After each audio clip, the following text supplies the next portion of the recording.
In a little town that was nothing special, lived a teenager who was nothing special, at least from a human perspective. She came from a very poor family in a very poor rural town. She was born in a society female, where female child or female children were not always welcome.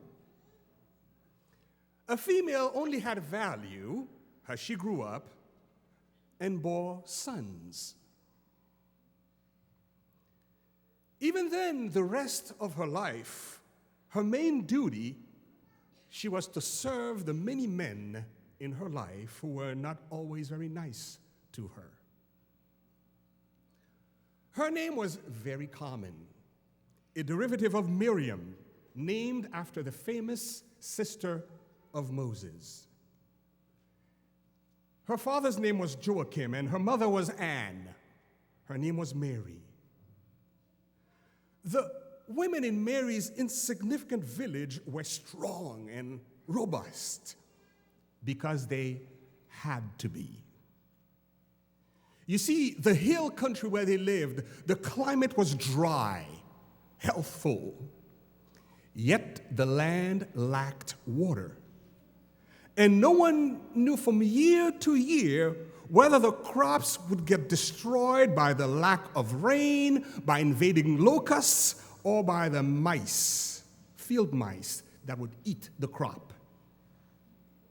So these women constantly faced uncertainty. They had to be strong. At a very young age, Mary learned to work hard. Hard in the field, hard with the women who were her elders. They constantly struggled for a living. Mary was around 12 or 13 years old when she got engaged to a man by the name of Joseph. Most likely, her father picked Joseph for her. Joseph was much older. He was a professional. He had a career. He had kids already. He probably was a widower. Mary was just an ordinary Jewish girl who had just gotten engaged, waiting to get married. Suddenly, her life would be changed forever.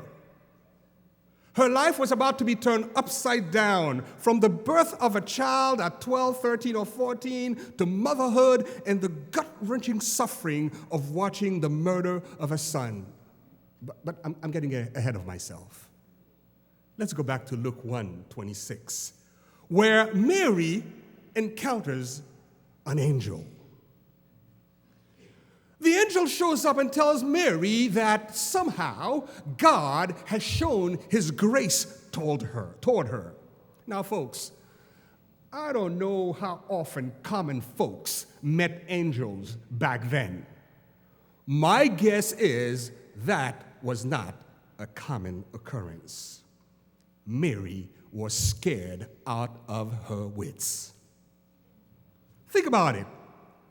You're on 13 years old, and some angels shows up and tell you you're going to be pregnant by the Holy Spirit.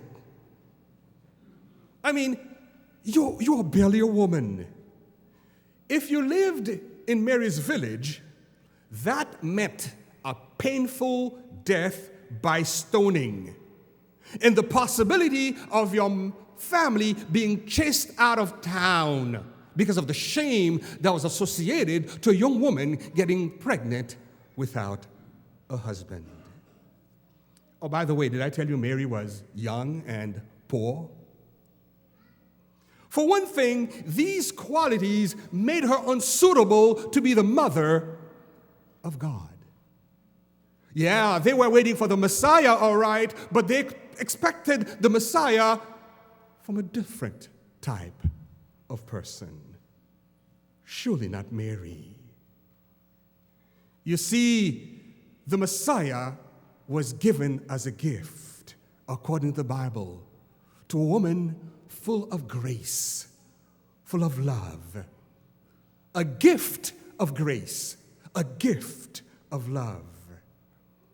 Yes, there was something about Mary, something that represented you and me, human, fallen, poor, unqualified, yet subject of God's grace.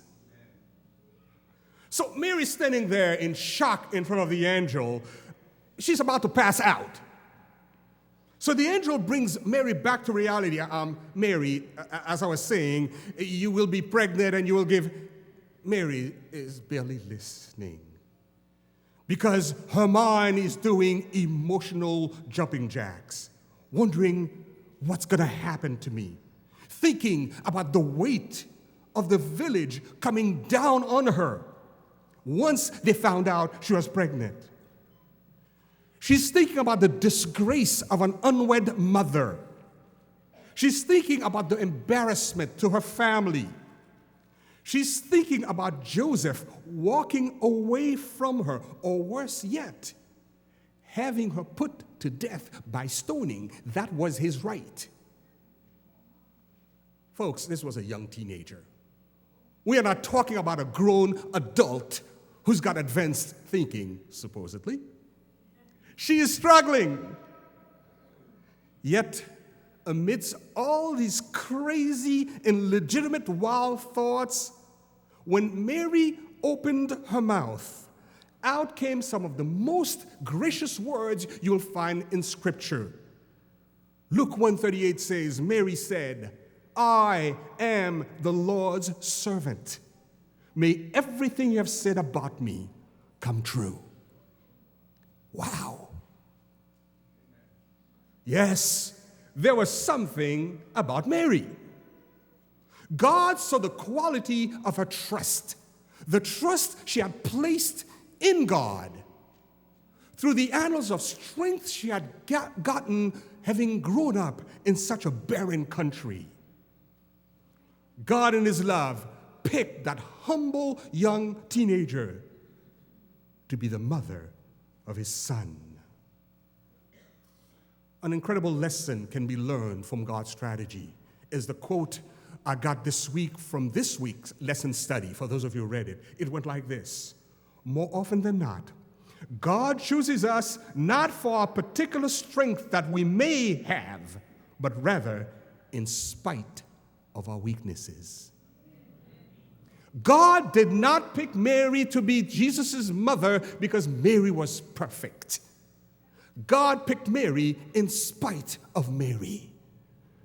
There was something about Mary. Can you imagine the conversation Mary had with her parents? Mom, Dad, I need to talk to you. Yes, Mary, what can we do for you? I'm pregnant. Yo, what? I'm not done yet. Just a little bit more. An angel talked to me, and he said that I'm going to be pregnant by the Holy Spirit. Can you see the father losing his mind, saying, Mary, are you out of your Galilean mind?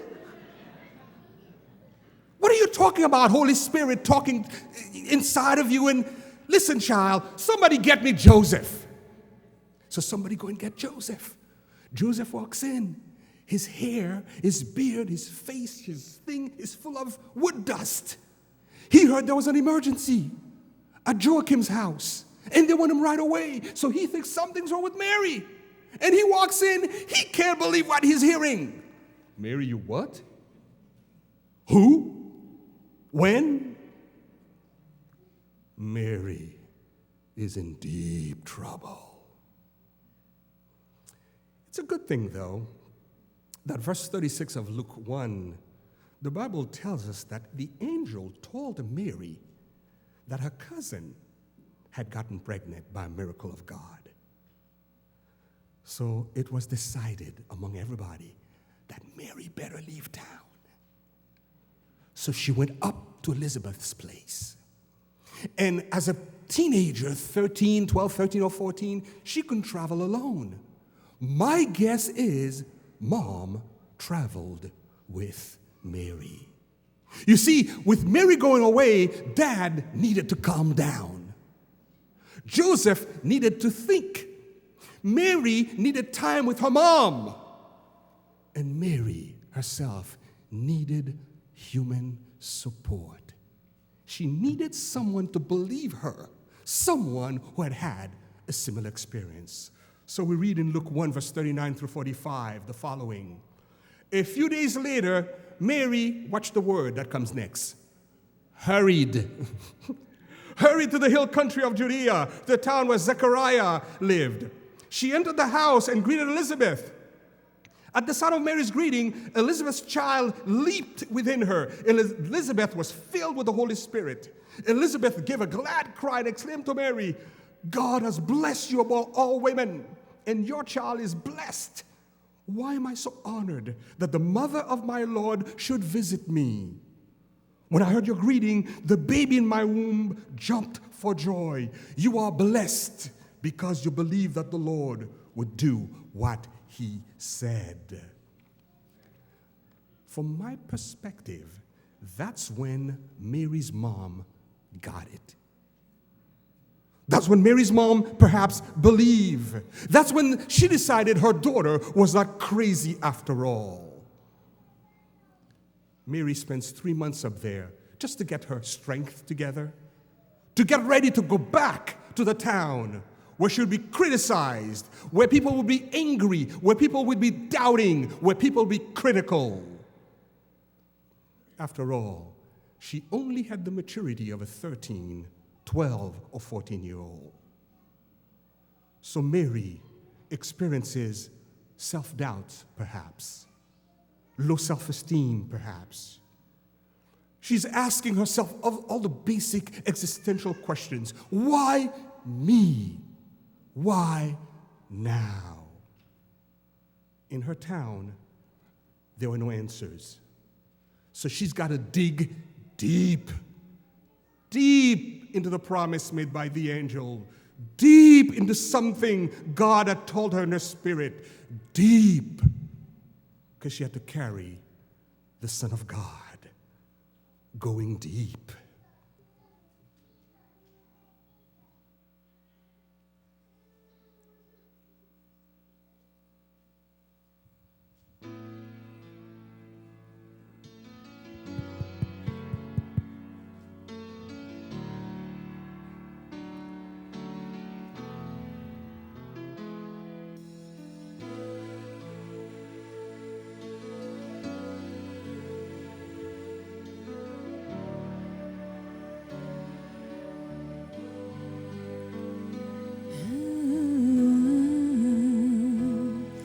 Inside, there's a whole lot of emotion. Who am I and where I come from? What's real? Is it imagination? You and I, can we be one? Go deep and find meaning to your life. Don't be afraid of the answers you might find. There's a Savior inside, waiting for you. Don't waste this moment, precious to you. And when you found what life's about, start a new life. There's so much more to enjoy.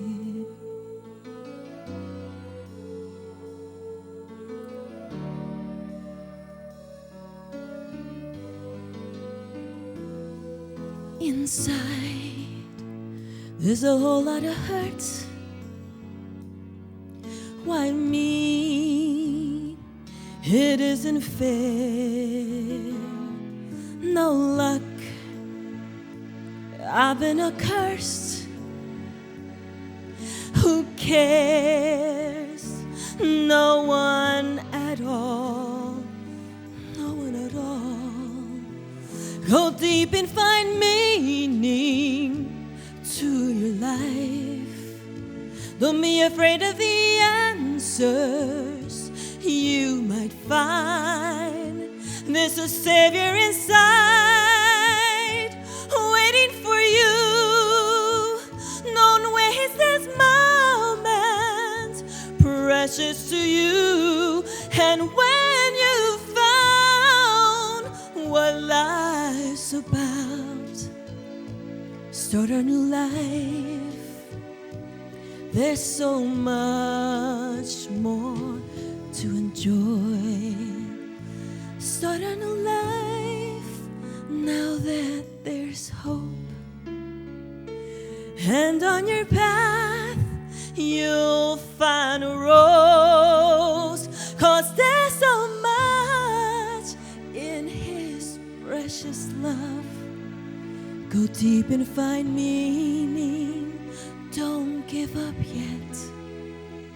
Go deep and find meaning. Don't give up yet.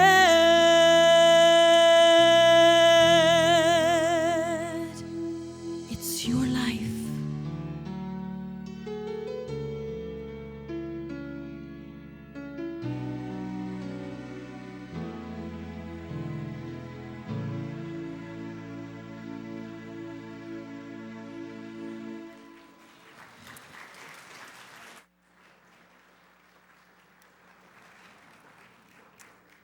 Thank you, Cleopatra Travelock from GMAA, and Elizabeth Camps and Khadija Eugene, students at GMA. So Mary nears the end of a third trimester. She and Joseph have to travel to Bethlehem. Bad timing. Third trimester. But God's timing. You see, the Emperor Augustus wants everybody to go to their hometown and register. Can you imagine ladies being 7, 8, probably close to 9 months pregnant, having to travel on a donkey's back, rough roads, walking? At night, it gets really cold. They get there, they register, then Mary's water breaks. There's no place. She ends up, at least Joseph ends up renting a farm, and that's where they are for a while, until the baby is born. Mary is alone. Her mom is not with her. In the tradition, the mom and the women of the village would help her with the birth. Joseph is a man. He doesn't know anything about birthing a baby. Men were not admitted in the room where the birthing happens in those days, probably because we're scared. So Mary is alone with her faith, her trust in God. Can you imagine the amazement after the baby Jesus is born? Welcomed by so many angels, they look like stars. Can you imagine the shepherds walking in? Mary's going, "What's going on?" Now, you know a thought I've had? The farmer's wife. The farmer whose husband owned the farm. Can you imagine her in her bed in the middle of the night and all this ruckus is going outside? And she wakes up her husband. Hey, Phil, something going on. Bright light, a lot of people. Can you see them in amazement come out? They don't even realize the Savior of the world is in their barn with the animals. Can you imagine Mary receiving those wise men? There were more than 3, by the way. God provided for Mary and Joseph because these men gave them enough gifts to support them for years. 8 days after the birth, according to Jewish tradition, Mary and Joseph takes the baby Jesus to be dedicated at the temple. There again, I think Joseph was blown away because these men were holy men. And I think he finally got his final confirmation, even after the dream, even after the angel spoke to him, when he walked in the temple and a holy saint of God, a prophet of God, prophesied on Jesus. Joseph must have gone, whoa, dude, what's up?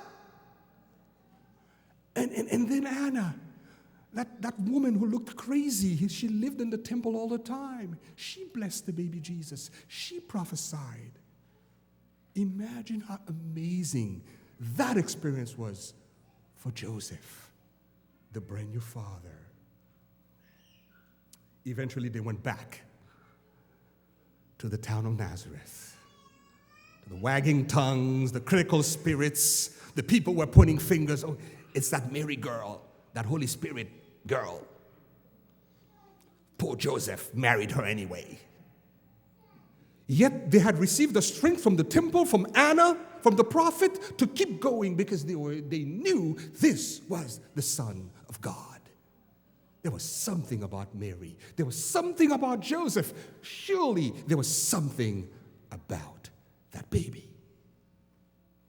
The Holy Word tells us that he grew up strong. Now, folks, imagine with me. Can you imagine Joseph in the barn doing his thing with the wood? Jesus is 10, and Mary is sneaking around the barn watching Jesus. And she's watching Jesus asking Joseph questions. And Joseph's looking at Jesus and going, who's this kid? What's next? What else you want to know? It must have been an amazing experience for Mary to raise the Son of God. So Jesus is 12. According to Jewish tradition, this is the year when he becomes what they call the Son of the Law. It's a year of transition from childhood to pre-manhood. This is the year where they learn, they cram a lot of stuff. Because at the end of that year, they have to recite huge portions of the Bible, the Old Testament. So Jesus is on a learning curve. So they take him to the temple like they've done every year. There's a problem. They lost him. Can you imagine God talking to Mary? Mary, where's my son?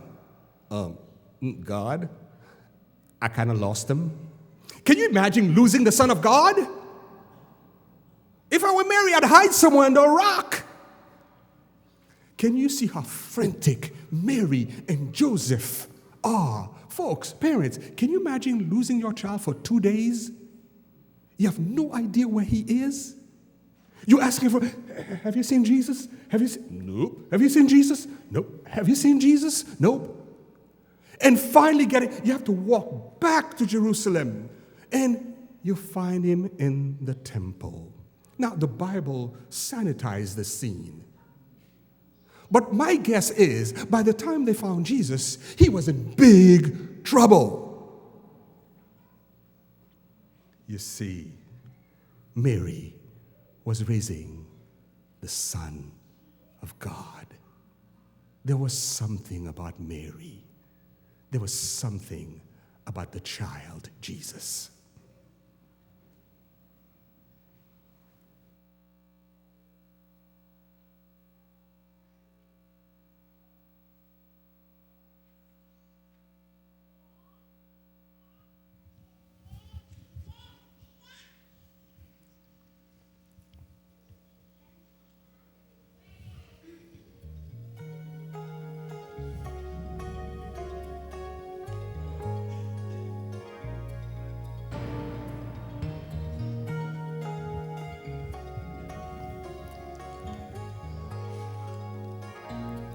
Mary, didn't you know that your baby boy would one day walk on water? Mary, did you know that your baby boy will save our sons and daughters? Did you know that your baby boy has come to make you new? This child that you deliver will soon deliver you. Mary, did you know that your baby boy will give sight to a blind man? Mary, did you know that your baby boy will calm a storm with his hand? Did you know that your baby boy has walked where angels trod? And when you kiss your little baby, you kiss the face of God. Oh, Mary, did you know?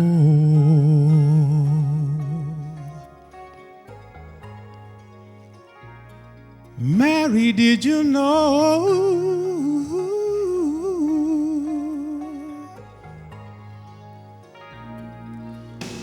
The blind will see, the deaf will hear, the dead will live again. The lame will leap, the dumb will speak, the praises of the Lamb. Oh, Mary, did you know that your baby boy is Lord of all creation? Mary, did you know that your baby boy will one day rule the nations? Did you know that your baby boy was heaven's perfect lamb? And the sleeping child you're holding is the great I am.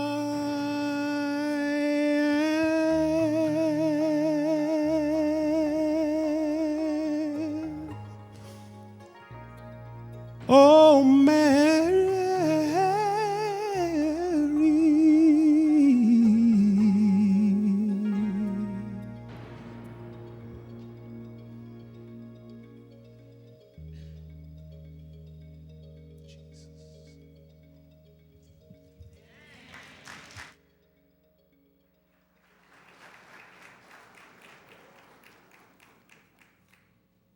That was my little brother, Aris. Praise the Lord. Did Mary know? I don't think so. I think Mary was living by faith from day to day. There was no way Mary could have predicted all these wonderful things we just heard in this song. But Mary trusted God. There was something about Mary. Mary raised Jesus. She educated Jesus. She taught Jesus the Pentateuch, the words of God.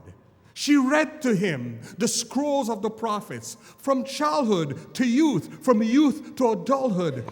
Jesus was constantly under the motherly care of Mary. Mary was there. Do you realize Mary was the only human being who was there with Jesus from birth to death? There was something about Mary. Could there be something about you?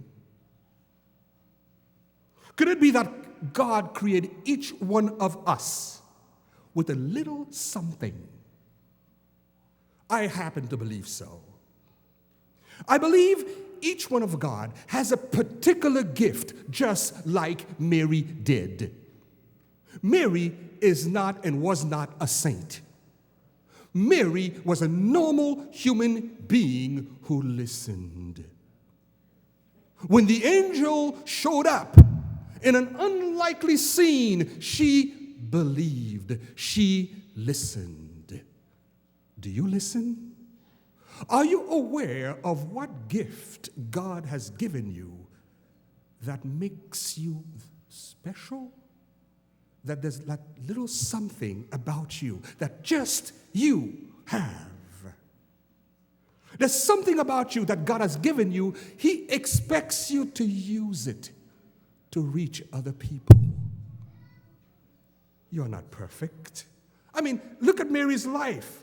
Even though she was highly honored by God as a mother, she suffered disgrace as an unwed mother. she nearly lost her fiancé. She watched the public rejection and bad talk on her son. Mothers, do you feel good when people talk bad about your children? Have you noticed a mother, you can call your kid any name you want. Somebody else call them the same thing, you really take them out? Can you imagine Mary's life when they gossiped all the time about Jesus? That was her lot. There was something about Mary. And I contest that there's something about you. That if we allow ourselves to be used by God, we can be used just like Mary was. Mary's gift was motherhood. Because she said yes, oh my gosh, the whole Bible talks about her. When you are dead and gone, who will talk about you? Our greatest legacy is what we leave behind from the gift God gave us. So you gotta find out what that gift is. What is that something? When you pass away, can we say, there was something about, put your name there. That something is your gift. Something about you, just like there was something about Mary. Mary listened, and she said, I am the Lord's servant. May everything you have said about me come true. Mary used her imagination. And I want you to imagine what your life could be like if you were to allow yourself to be used by God. Imagine you in the best place you could be in your life. Imagine for a moment.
being in love with someone like me.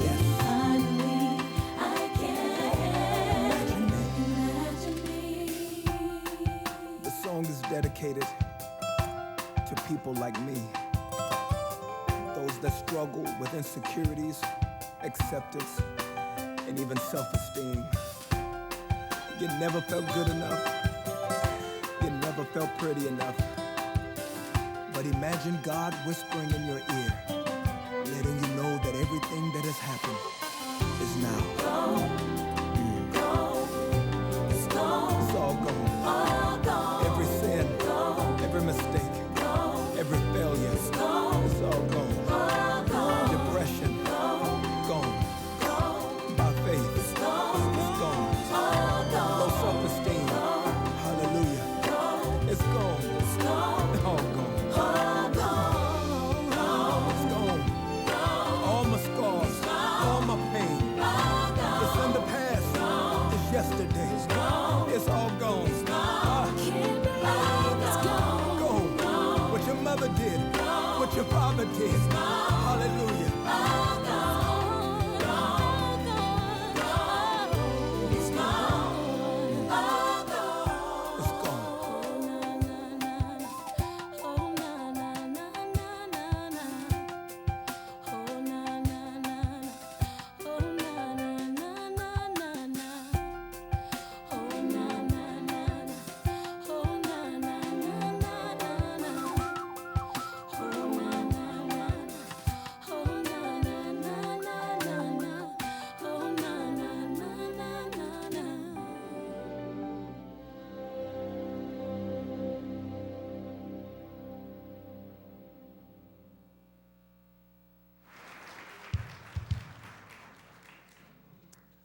Thank you, Taylor Maddox, who is the producer of this drama.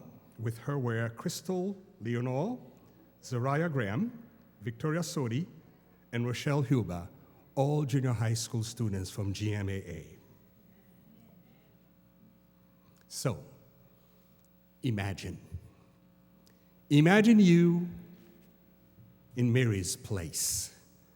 Not necessarily being the mother of the Son of God, but being special to God, because you are.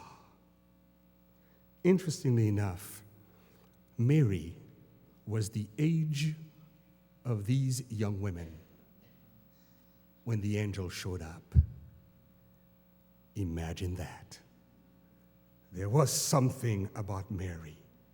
There was something about Joseph. There was something about Jesus.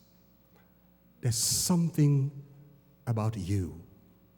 There's something about each young lady, young girl you saw here today. That something becomes special when we turn to Jesus and we listen and we respond by saying, I am the Lord's servant. May everything you have said about me come true. And God people said, amen.